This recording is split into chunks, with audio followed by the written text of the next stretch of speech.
मुसलमान को अलग खड़ा करना चाहती है, हिंदू को अलग खड़ा करना चाहती है, सिख ईसाई को अलग खड़ा करना चाहती है। ये गांधी का हिंदुस्तान नहीं है। गांधी के हिंदुस्तान में हम सब एक थे और उन्होंने अपनी जान की कुर्बानी भी दी इसलिए कि हम लोग एक रहे। मगर वो लोग जो हिंदुस्तान को वैसे ही बांटना चाहते थे, वो नहीं चाहते थे उस वक्त कि मुसलमान और हिंदू एक रहे। जो उस वक्त के लीडर थे, उन्होंने, मुस्लिम लीग वालों ने पाकिस्तान मांगा। दूसरी पार्टी थी संघ कहती थी, जो आज बीजेपी है, आरएसएस है। इनका मकसद सिर्फ ये था कि एक हिंदू हिंदुस्तान बनाए।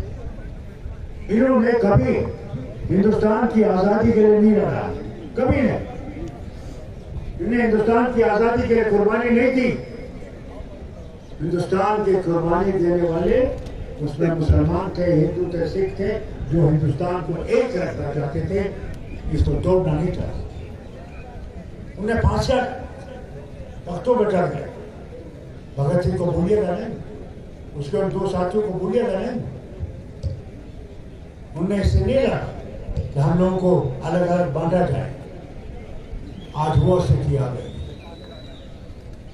आप देखिए, रियासतें कभी यूटी नहीं बनती हैं, कभी नहीं बनी है, बल्कि यूटी जो है, यूनाइटेड, ये जो यूनियन टेरिटरीज है, वो रियासत बनती है। मगर इनसे हमसे इतना अदावत, क्योंकि एक ही रियासत हिंदुस्तान की है जिसमें मुसलमान अक्सरियत में है। इन्हें क्या किया? हर जगह गए और शोर मचाते गए, हमने 370 खत्म किया। अरे तुम्हारे बस बैठिए बैठिए बैठिए, आप सब हजरत बैठिए। जाने दीजिए, जिसको जाना जाने दीजिए, आप रोके मत किसी को। तो जाना चाहते जाने, तो सुनना चाहता हो सुन ले। आपसे कहता हूं कि ये जो 370 ये आज नहीं, ये 48 से, जब से ये 370 लिखा गया आइन में, तब से खिलाफ थे। इसलिए मौके की तलाश कर रहे थे कि कब इसको हटाए। मगर इन्होंने देखा नहीं कि यहाँ के हिंदू, मुसलमान, सिख, ईसाई और बौद्ध के दिल पे एक छुरी मारी। हम लोग तो हिंदुस्तानी थे, जैसे मियां साहब ने आपसे कहा, आज भी है, कोई फर्क नहीं है। हमने तो इस झंडे के लिए, हिंदुस्तान के झंडे के लिए, अपने झंडे के लिए, तिरंगा झंडा जो है, कुर्बानियां दी। जब मिलिटेंट्स आए, पहले हमारी जमात के लोगों को मारा, गरीब से गरीब कारकुन को मारा, हमारे मिनिस्टर, एमएलए को मारा। मगर ये सब को दिखता नहीं, सबको कभी एक दिखा नहीं। मुसलमान मानता है, उनको कोई फिक्र नहीं है मुसलमान मार गया। ये नफरत की आग बुझाना चाहते हैं। ये हमारा आईन जो अम्बेडकर ने हमें दिया, उसको खत्म करना चाहते हैं।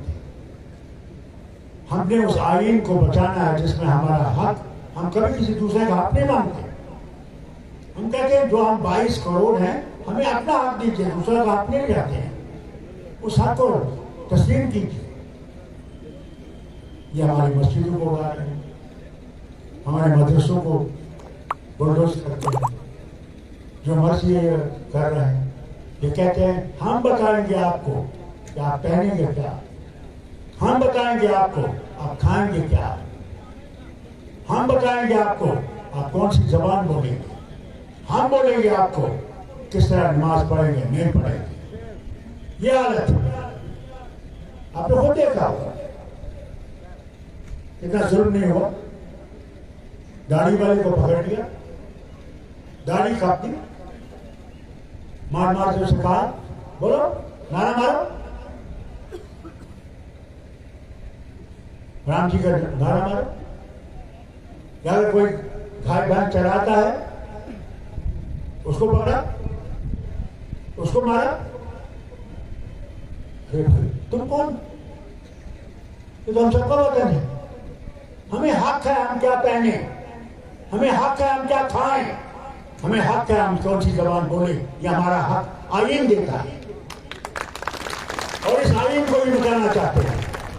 आज आपकी लड़ाई उस आईन को बचाने के लिए आप जैसे पे बात आए, अल्हम्दुलिल्लाह। मैंने पहले भी इनके साथ एक जलसा देखा था ऐसा, मगर जब इलेक्शन हुआ ये हार गए क्योंकि आपने वोट नहीं दिया। आप समझ गए, बस ये जीत है। कोई भी जीत नहीं सकता जब तक कि आप उस वोट का इस्तेमाल नहीं करें, नहीं जीत। और ये हक जो आपको दिया है, याद रखिएगा, ये उन लोगों का जिनने कुर्बानियां दी हैं हिंदुस्तान की आजादी के लिए, जिन्होंने नहीं देखा कि जवाहरलाल एक दिन लाल किले पर झंडा लटकाएगा, नहीं देखा, वह खड़े हुए कि अंग्रेजों को निकालना। आज वही जमात जो अंग्रेजों के पल्ले थे आज कहते हैं कि हम हिंदुस्तान को बचाने वाले हैं। ये कभी हिंदुस्तान को नहीं बचाए, इसलिए अपनी कुर्सियों में बैठना चाहते हैं। बताइए यहाँ क्या हम इतने बेवकूफ हैं? आप दफ्तर में जाइए, बड़े दफ्तर में सेक्रेटरी से कहते हैं, सब अफसर बाहर से, हमारे डीसी बाहर से, हमारे एसपी बाहर से, हमारे बड़े बड़े पुलिस अफसर बाहर से। क्या हम लोग इतने नाकाबिल हैं? इसी लायक नहीं। इन्होंने जम्मू में जाइए, 5 यूनिवर्सिटीज के वहां पे वाइस चांसलर हैं, वो सब बाहर से। हमारे लोग किसी काबिल नहीं। IIT बनाया, IIM बनाया, उसमें जाइए देखिए कितने आपके बच्चे हैं, राजौरी के कितने बच्चे हैं, पुंछ के, सोरनकोट के, जम्मू के, डोडा के, भद्रवाह के, किश्तवाड़ के, देखिए कितने बच्चे हैं, सब बाहर से। उस्ताद तक बाहर से। एक ही उस्ताद एक यूनिवर्सिटी में, वो जम्मू कश्मीर में। कितने हम पे, कितने हमले हम पे करोगे? और जब मैं गया, कोविड हो गया था और मेरी तबीयत ठीक नहीं थी, बड़ी मुश्किल से मैं से निकला था। वज़ीर आज़म ने एक मीटिंग रखी दिल्ली में, सब लीडर्स को बुलाया, बड़ी मुश्किल से मैं पहुंचा। वहां वज़ीर आज़म, हमारे लेफ्टिनेंट गवर्नर और होम मिनिस्टर अमित शाह साहब बैठे थे। जब मुझे कहा आप बोलो, मैंने पहला अल्फाज जो उनके सामने रखा, अल्लाह को हाजिर नाजिर जानते, मैंने कहा आपको हम पे एतबार नहीं, आपको हम पे एतबार नहीं। उस एतबार को कायम कीजिए जिससे कि आप हमारे दिल जीत सके। क्या हुआ? कहा क्या करें? मैंने कहा जो हमारे बच्चे आप लोगों ने बंद कर रखे हैं, आज तक उनका कोई केस आपने कोर्ट में नहीं लाया, वो उन पर अजाब हो रहा है, उनके माँ बाप को मिलना चाहते हैं, वहां मीलों हजारों किलोमीटर जाके उनसे मुलाकात नहीं होती है। तो कहा हम एक काम करेंगे, एक कमेटी बनाएंगे, उस कमेटी में हम ये देखेंगे कौन मुस्लिम है कौन नहीं है। न वो कमेटी बनी, न हमारे बच्चे उन जेल से छूटे। इंशाअल्लाह अल्लाह करे कि हुकूमत दिल्ली में बढ़े, अल्लाह करे कि वो बढ़े। पहला काम हमें करें कि हमारे वो बच्चे को देखा बड़े वहां जेलों में सड़ रहे हैं, उनको घर लाए। दूसरी बात जो मियां साहब ने कहा, अब देखिए बताइए मुझे कितना पागल है। एक टांग पहाड़ के उधर, एक टांग पहाड़ के इधर, 6 महीने आपका पहाड़ बंद रहता है। कैसे वो MP जो यहाँ का बनेगा वो आपके मुश्किलात को दूर कर सकेंगे अगर मियां साहब नहीं? सवाल नहीं। मैं आपसे कहता हूँ, हाल देखिए, इन्हें आप पता कितना इलाका है, क्या इनसे हो नहीं सकता था उस वक्त जब डिलिमिटेशन कर रहे थे कि एक सीट जैसे इन्होंने कहा आपको दे देते, आपका MP होता यहाँ जो आपके मसले को देखता, वो आपके लिए छोटे छोटे काम करता, या इनका इलाका चिनाब का डोडा, भद्रवाह, किश्तवाड़, रामबन वगैरह, बानिया क्या वहां का अगर एमपी होता तो उनके लिए काम नहीं करता? मुझे ये बताइए आप कि आपका जो एमपी यहाँ था इससे पहले, क्या कभी आपके पास आया? कभी आया? बताइए मुझे, आया? उसके पास जो 5 करोड़ रुपया हर साल मिलता है, उसे एक पैसा भी नहीं आपके इलाके में, वो राजौरी हो, पुंछ हो, वो सुरनकोट हो, कभी नहीं आया। फिर वो हमारा एमपी था, कभी आपके लिए बोला नहीं। क्या है उस पार्लियामेंट का क्या मकसद है? उस पार्लियामेंट का मकसद है कि लोगों के काम देख सके, लोगों की मुश्किलात को दूर कर सके, वो जिंदा रह सके, इज्जत से जिंदा रह सके। देखिए 14 में जब आए थे क्या कहते थे? कहते थे गैस सिलेंडर की क्या कीमत है? तो लोग कहते थे 400 रुपये। कहते जनाब बहुत ज्यादा। कहते अच्छा मुझे ये बताओ पेट्रोल और डीजल के दाम कितने हैं? तो लोग कहते थे जनाब ये है बहुत महंगा है।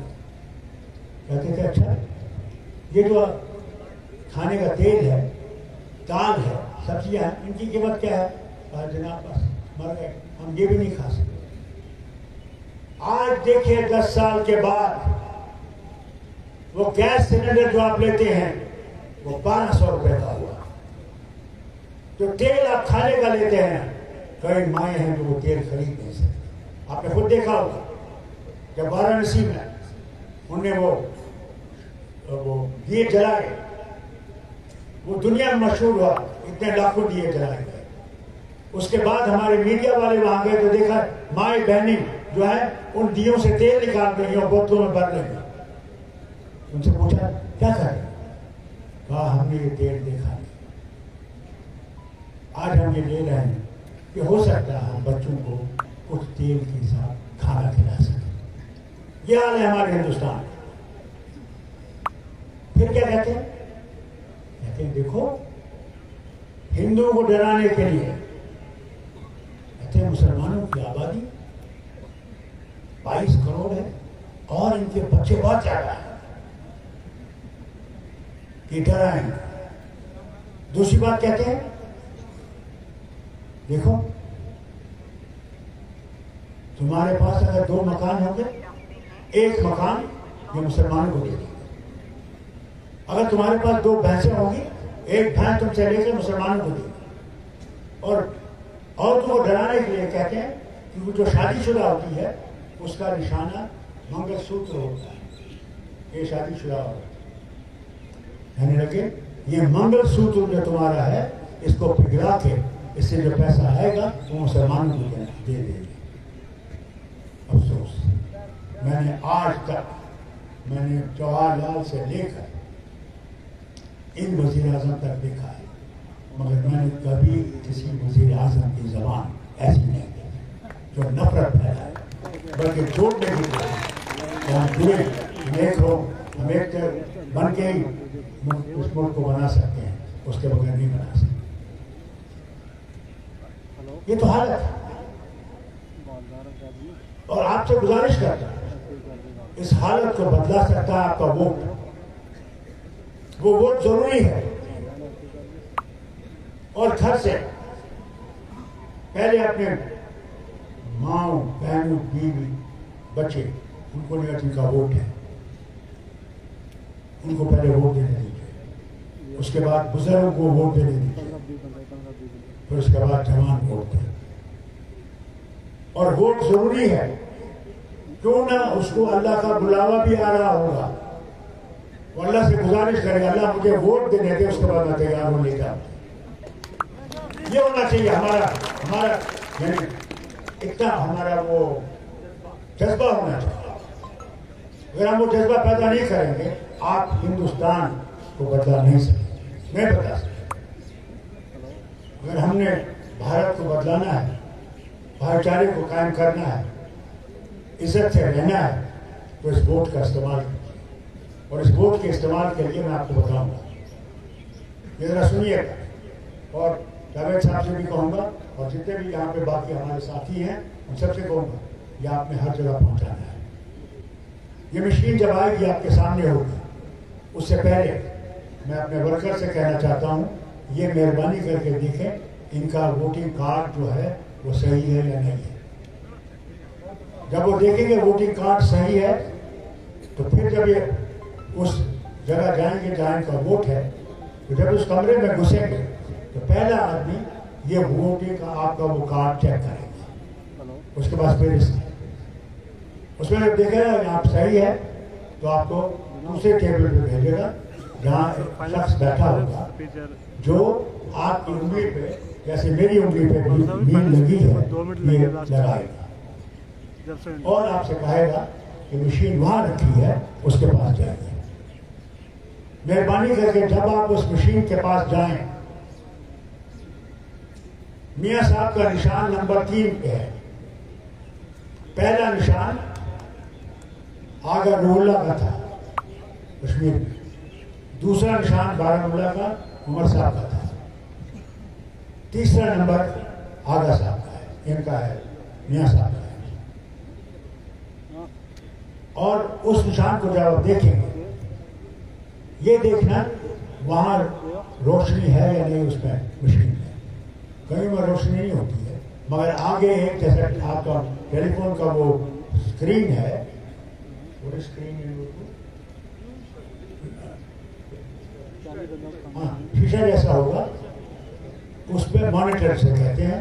जब आप बटन दबाएंगे बिस्मिल्लाह करके तीसरा, तो मॉनिटर पे हल्का निशान आएगा और जब उसको दबाएंगे तो आवाज भी आएगी और आप देखेंगे कि ये निशान उस मॉनिटर के सामने आ गया है कि आपका वोट उस पर चला गया है। कई जगह हो सकता है कागज निकल आएगा, उस पर देखिएगा, क्यों कई जगह हमने देखा है कि लोगों ने हाथ का दबाया है बाकी रियासतों में और वहां से फूल निकला है। इसका ख्याल रखिएगा, बहुत एहतियात करेंगे, क्योंकि ये आज बिल्कुल हारने पर पहुंच गए हैं। अल्लाह जाने क्या करेगा। इससे पहले अपने खुदा से मांगिएगा कि अल्लाह हमें तौफीक दे कि हम वतन का नक्शा वापस ला सकें, जिसमें हम सब इकट्ठे रह सकें। बड़ा जरूरी है, बड़ा जरूरी। इसमें चूक नहीं होनी चाहिए, इसमें चूक नहीं हो। अगर चूक हो गई तो याद रखिएगा, हमसे शिकायत नहीं करेगा। आपको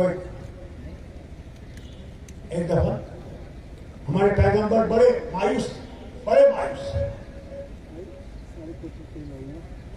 साहब ने पूछा, मायूस क्या कहा? कमाल है, मैं अल्लाह की किताब उनके सामने पेश करता हूँ, इनको कोई कुछ नहीं समझ आती, ये बिल्कुल इससे दूर हो जाते हैं।